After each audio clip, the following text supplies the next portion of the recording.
आने वाले दिनों में देश का बजट भी आना है और उसके बाद हरियाणा का भी बजट आएगा। हरियाणा के बजट को लेकर मुख्यमंत्री नायब सिंह सैनी अलग अलग जगहों पर बजट को लेकर मंथन कर रहे हैं। प्री बजट बैठकों में अलग अलग वर्गों के साथ मंथन किया जा रहा है, चिंतन किया जा रहा है। और गुरुग्राम में भी एक प्री बजट बैठक हुई जिसमें महिला उद्यमियों और शिक्षाविदों के साथ मुख्यमंत्री ने बजट को लेकर चर्चा की। इस वक्त मुख्यमंत्री क्या कुछ कह रहे हैं, सुनाते हैं आपको। हम आमंत्रित करते हैं, बड़े महत्वपूर्ण सुझाव उनके आते हैं और उसका लाभ प्रदेश के जन को मिलता है। और सरकार की जो सोच है कि ये बजट सरकार का नहीं, ये बजट ये जनता का होना चाहिए। साथियों, हम देखते थे कि लोग इस बात की चर्चा करते थे कि सरकार ने अब ये बजट पेश किया, परंतु अब प्रदेश के लोगों को लगता है कि ये बजट सरकार का नहीं, ये बजट हमारा है। और यही सुशासन है। जब प्रदेश का जन, देश का जन एक बात बोले कि सरकार मेरी है, जब उसको लगने लगता है कि सरकार मेरी है, तो यही सुशासन है। और सुशासन की इसी गति के ऊपर हम काम कर रहे हैं। मुझे खुशी है कि शिक्षा भी समाज की आत्मा होती है। हम सब जानते हैं कि यह वह नींव है जिस पर आने वाली पीढ़ियों का चरित्र, कौशल, आत्मविश्वास और राष्ट्र निर्माण की चेतना खड़ी होती है। साथियों, हम सभी भली भांति जानते हैं कि जैसी शिक्षा होगी वैसा ही भविष्य बनेगा। हम सब इस बात को जानते हैं। हरियाणा का उज्जवल भविष्य, आत्मनिर्भर और विकसित भविष्य गुणवत्तापूर्ण शिक्षा से ही ये संभव है।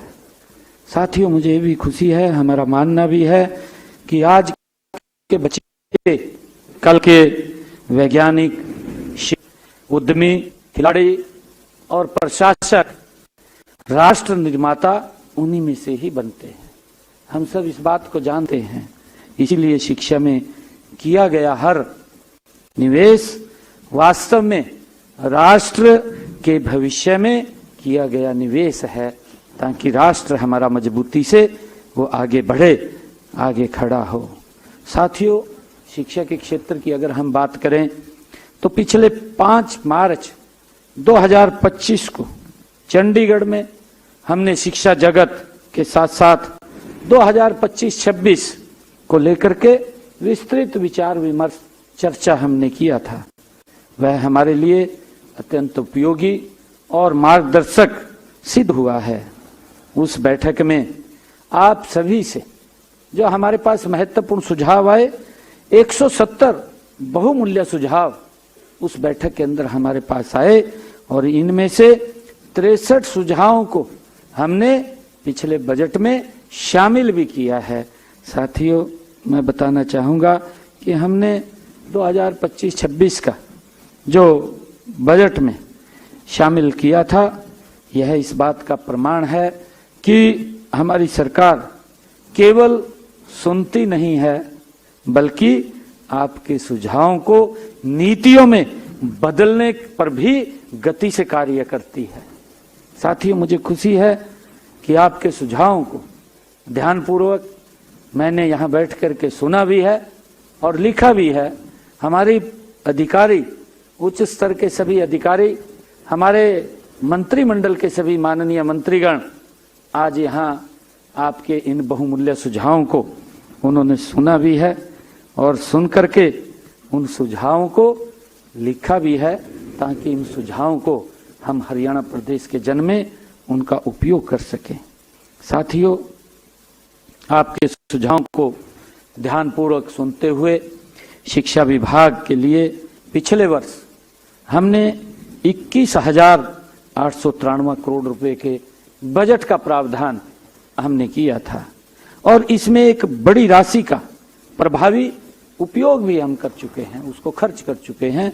हम सब जानते हैं कि उच्चतर शिक्षा की आत्मानुसंधान एवं अनुसंधान शौर्य में ये बस्ती है और इसलिए हमने चालू वित्त वर्ष में हरियाणा में 20 करोड़ रुपए का हरियाणा राज्य अनुसंधान कोष, जिसकी मैंने चर्चा भी की है, ये हमने पिछले बजट में सुझाव आया था और उस सुझाव को हमने इम्प्लीमेंट किया और 20 करोड़ रुपए का रिसर्च के लिए हमने इसके अंदर प्रावधान किया। और हमारे रंगा साहब बीच में बैठे हैं, वो इसकी चर्चा कर रहे थे, तो मैंने उनको इस बात के लिए कहा भी अभी हमारे वीसीस भी आपके बीच में बैठे हैं, उन्होंने इस सब रिसर्च को लेकर के MOU हमारी यूनिवर्सिटीज ने किए हैं ताकि इसका जो हमने कोर्स बनाया था उस कोर्स का लाभ हरियाणा प्रदेश के जन को मिले। साथियों, अब तक 360 से अधिक प्रोजेक्ट प्रपोजल्स उनकी प्राप्त भी हो चुकी है इस रिसर्च के लिए। वर्ष 2025-26 के राज्य बजट में हमने हरियाणा को उच्चतर शिक्षा का एक वैश्विक गंतव्य बनाने के लिए हर जिले में एक राजकीय महाविद्यालय को मॉडल संस्कृत महाविद्यालय बनाने के रूप में विकसित करने का संकल्प हमने लिया है। हमने, क्योंकि हर जिला के अंदर एक मॉडल संस्कृत महाविद्यालय हो जिसके अंदर सब सुविधाएं वहां पर मिले, और ये 22 मॉडल संस्कृत महाविद्यालय हमारी नई राष्ट्रीय शिक्षा नीति के प्रावधानों को वर्ष 2026-27 में पूरी तरह से ये लागू हो जाएंगे। हमने इसके ऊपर गति से काम कर रहे हैं। साथियों, राष्ट्रीय शिक्षा नीति 2020 ने देश की शिक्षा प्रणाली को 21वीं सदी की जरूरतों के अनुरूप ढालने की स्पष्ट रूपरेखा हमने तैयार की है, लेकिन किसी भी नीति की सफलता उसके प्रभावी, मापीय और समयबद्ध क्रियान्वयन पर वो निर्भर करती है ताकि उसका लाभ जन को मिले। साथियों, इसी जरूरत को ध्यान में रखते हुए गत 28 जनवरी को पंचकुला में हमने एक नीव पोर्टल उसका भी शुभारंभ किया है। यह पोर्टल इंटेलिजेंस, डेटा ड्रिवन और डिसीजन सपोर्ट सिस्टम, वो जो नीति निर्माण तथा संस्थागत क्रियान्वयन के बीच की दूरी को समाप्त करेगा। हमने नीव पोर्टल को चरणबद्ध और समावेशी ढंग से लागू करने का भी निर्णय लिया है। साथियों, हमने पहले चरण में इसे विश्वविद्यालयों में हम लागू करने जा रहे हैं और इसके बाद महाविद्यालयों और आगे चलकर स्कूलों तक, ये अन्य शैक्षणिक संस्थानों तक इसका विस्तार किया जाएगा। आपके सुझाव के आधार पर हमने कई महत्वपूर्ण पहलें वो शुरू भी की हैं।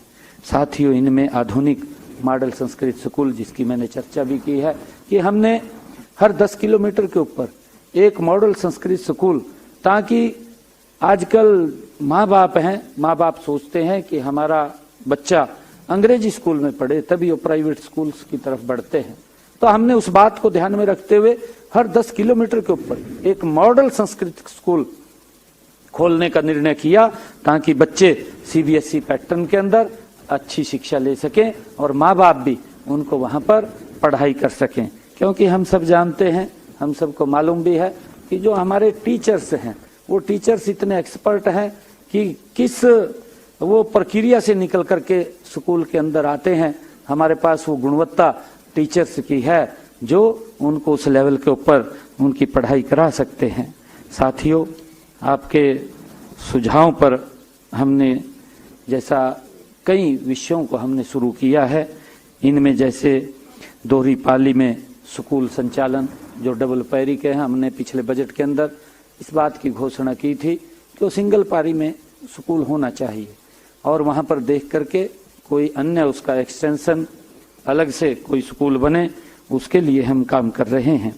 और स्टेम लैब की स्थापना भी की जा रही है और छात्रों को इसरो, DRDO जैसे महत्वपूर्ण संस्थाओं से जोड़ना, ये हमने इसके अंदर तय किया है। और इसके अलावा हमने बुनियादी शिक्षा को मजबूत करने के कार्यक्रम हरियाणा राज्य अनुसंधान कोष, कल्पना चावला छात्रवृत्ति योजना, जिसकी चर्चा भी की है, और उद्योग एवं अकादमी साझेदारी जैसी पहलों भी इसी सहभागिता का ही परिणाम है।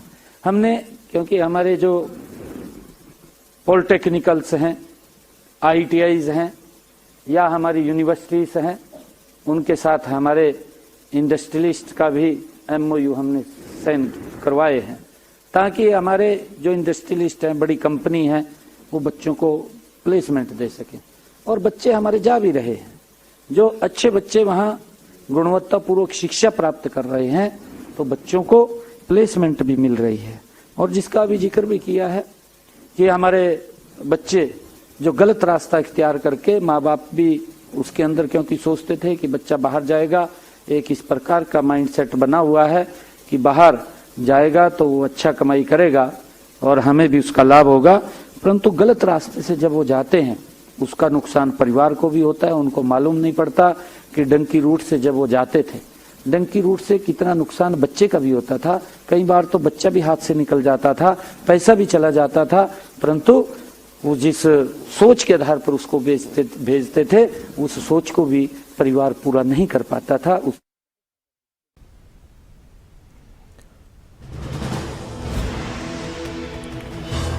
शिक्षा के सुधार पर सरकार की तरफ से जोर दिया जा रहा है। हरियाणा के मुख्यमंत्री नायब सिंह सैनी का बयान, बजट को लेकर प्री बजट मीटिंग्स अलग अलग जगहों पर चल रही हैं और गुरुग्राम में भी शिक्षाविदों और महिला उद्यमियों के साथ मुख्यमंत्री ने चर्चा की, प्री बजट पर मंथन किया और जो सुझाव आए उसको लेकर मुख्यमंत्री की तरफ से कहा गया कि हर एक सुझाव को गंभीरतापूर्वक सरकार की तरफ से सुना गया है और उस पर अमल करने की कोशिश की जाएगी। अच्छे सुझावों के आधार पर बजट